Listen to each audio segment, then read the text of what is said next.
চামড়া খাওয়া যাবে না, বুঝছেন? আপেলের চামড়া ফ্লেভার দিব অন্যরকম, বুঝছেন?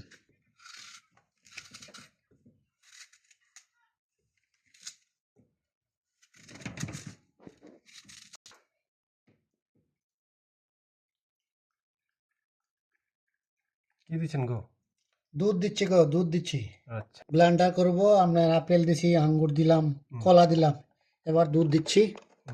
এটা হ্যাঁ, রমজানের জুস। কি দিলেন? এবার পানি দিলাম কিছু, নাই তো গাঢ় হয়ে যায়, খাইতে সমস্যা হয়।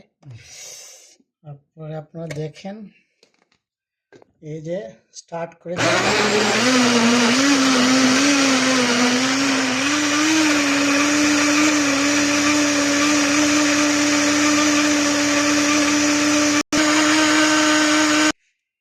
এই যে দেখেন আমাদের ব্লেন্ডার মেশিনের তৈরি জুস, খেতে বাড়ি মজা হবে গো। ফ্লেভার খুব আচ্ছা হে, ডাল মে কুচ কালা হে। বিসমিল্লাহ, আমরা আসলে জুস বানিয়ে ফেললাম, এখন খেয়ে দেখবো এটা কি অবস্থা। দেখে খান তো। বিসমিল্লাহির রহমানির রহিম।